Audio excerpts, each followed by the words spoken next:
after the statements of VP Sara, you interpreted the mind. It's like you went into the mind of the alleged offended parties, BBM, FL, and the speaker, and based on your own interpretation, you determined or concluded that they were threatened. Is that not the case?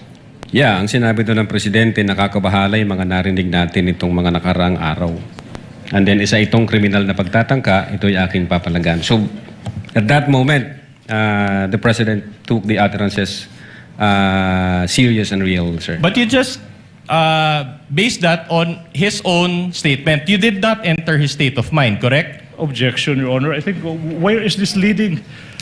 What's the objection? A witness is being asked What's to the enter basis for the objection, Your Honor? Kindly wait for the counsel for prosecutor to finish his Your objection. Honor. Incompetent. The witness already said that based on their investigation, based on the statement of the President, after the event, he said that they determined that the President felt threatened. And the question now is, did you enter his state of mind? Your Honor, please, I think I'm now objecting on the reason that this person is incompetent to Your Honor, enter. we will be satisfied with just the basis. If he had said incompetence, we would ask for a ruling already. He doesn't have to lecture, Your Honor, and for the record. Kindly reform counsel. I think I know where you're getting at. All right. My question to you is this. Do you have background on forensic psychology? No. Do you have a background on behavioral psychology? Well, we were taught about Just that yes or subject no. matter in Just the a academy. yes or no will do. Do you have a forensic psychology department in the NBI's cybercrime division? Forensic psychology. Yes. We have BSD, we have medical legal department. Medical We have- legal only. Okay. We have psychiatrists, All we right. have psychologists, we have all of those, sir. All right. In other words, you do not have a professional assessment of the mind of BBM when you conducted this affidavit of investigation, correct? Okay, sir. The investigation, ganito po ang nangyari. Nung nag-comment yung presidente na nakakabahala yung mga utterances, pera lang ho doon, tiningnan namin yung comment ng iba't ibang government agencies na ganun din yung kanilang reaksyon, nakakabahala yung sinabi ng Vice Presidente, magiging issue yan ng national security. Pera lang ho yun, kinonsider din namin yung comments at impression ng mga media personalities na nag-participate doon sa online press conference. Sabi nila, na-shock sila, nabigla sila, hindi sila na parang totoo yung galit ng Vice President. And then aside from that, from those facts, ganun din ang ginawa namin sa former speaker sa kanyang reaction. So taking all these facts and circumstances, na-establish namin na indeed yung reaction ng Presidente is trinato niya na seryoso at totoo yung utterances na yon na ginawa ni VP Sara noong 23. So ito ho, kaya lang dito, ipapakita nyo sa akin yan lang mag-isa, hindi namin nakita yung ibang circumstances.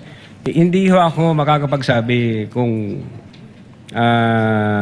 sa mind ng Presidente is pinatawad na ba niya, ayaw na niya, hindi na ba niya kinoconsider yung mga threat na yon.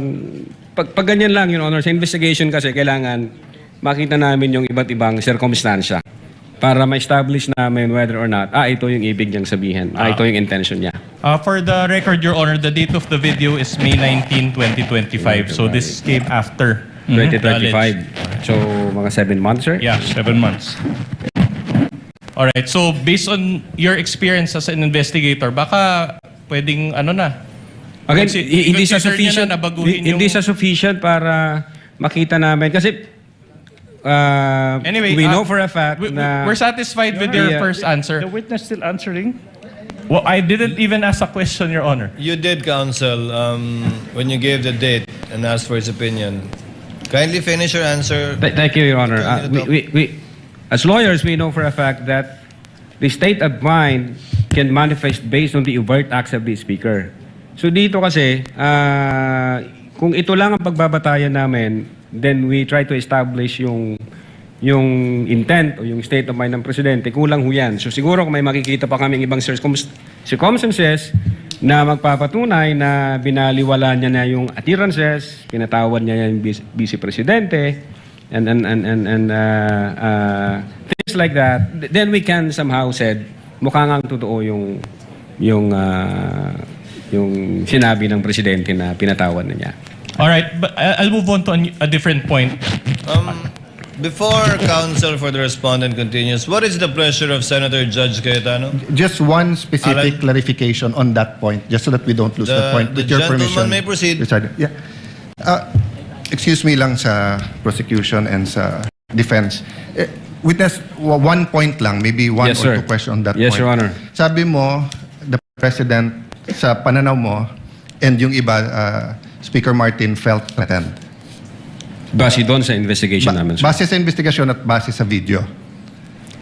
Base sa video, sa investigation, at sa ibang testimony. So if they felt threatened, that means tingin nila totoo yung sinabi ni VP Sara na patayin sila. If Kasi they- they wouldn't feel threatened if they don't think na she meant it, na patayin silang tatlo, right? In our investigation, they trinato nila yung utterances as seryoso. Yes. At So banta ito. they won't feel threatened unless tingin nila seryoso yung threat. According to them, seryoso yung threat, Yes. sir. Okay. But the threat was, pag pinatay niyo ako, papatayin ko kayo. So kung hindi naman nila sila balak patayin, why would they feel threatened? Unless you're saying now, you think, balak nga nilang papatay si Vice President. Actually, sir, ito, from the point of view of law enforcement like us, yun nga yung naging alarming na issue dun na sa amin, sir. Sa No, amin I po. agree. I'm also, Mr. Vitesa, I'm also alarmed with the language, with saying that. I'm alarmed with what's happening in our country, in flood control, etc. But that's not my point. My point is, in your investigation, para maging grave threat, kailangan yung party na trineten feels threatened. Pero ang sinabi ni VP Sara, pag pinatay ako, patayin silang tatlo. So kung wala naman silang tatlo balak na patayin siya, why would they feel threatened? Did that not come into your mind as an investigator? What comes into your mind, Your Honor, is yun nga, yung possibility na God forbids may mangyari sa BP na hindi naman alam nung tatlo, then matitrigger ngayon yung instruction, then papatayin yung tatlo na hindi naman nila alam. At the same time, No, may in mga ibang grupo Then in na- that case, hindi ba logical, because you're the President of the Philippines, you order the PSC to make sure that walang mangyari sa kanya rather than baliktad na tinanggalan siya ng security. Nung I'm just following your logic. Yes, sir. I won't argue. Finish your ano, and I'm satisfied, Mr. President.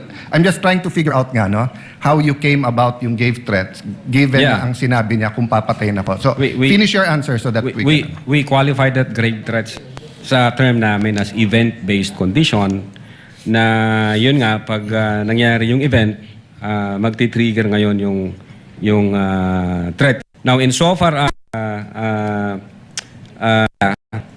yung sinasabi mo po sir na pag namatay si Vice President tsaka papatayin ngayon ng tao na inutusan niya yung tatlo ang isa sa alarming na very alarming part na nakita namin, yung mga sasakay ho na grupo po eh. Kasi, God forbid, pwedeng mawala ang Vice Presidente but not necessarily sila yung dahilan. Pwedeng namatay siya for one reason or the other. Then, ang impression na ng marami, ang may kasalanan nito, yung tatlo. So, again, magkakalabo-labo na yan. May sasakay na sa issue, thinking na pag pinatay nila yung tatlo, ang sisisihin ngayon yung kampo ni Vice Presidente kasi may attirances na ginawa ang Vice Presidente to that effect. So, yun ho yung sa investigation namin. Now, insofar as pumasok ho yung elements ng grave threats, yeah, we believe na pumasok yung elements ng grave threats kasi nasatisfy ho lahat ng elements ng grave threat based on the revised manual. I'm assessing your answer, but malayo na malapit yung sagot mo dun sa triggering events, ha? Kasi parang logical, di ba? Dahil sinabi niya yon, baka may gumawa. Hindi nga mag-trigger, papatay sa kanya. So para matrigger na patayin ang Pangulo, you're saying that VP Sara is asking other people to kill her so that they can kill Marcos. Di sana, sinabi na lang niya, patayin niyo si Marcos. Sabi mo i-trigger, but anyway, I'm trying to process, but hindi logical yung sinabi mo that event will trigger.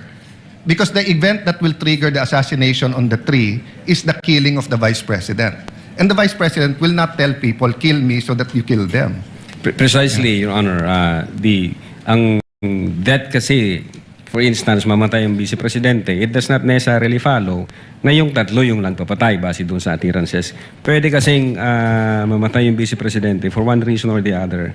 And again, since walang makakalam kung sino ang pumatay dyan, ang impression ng mga tao ngayon, matitrigger ngayon yung instruction.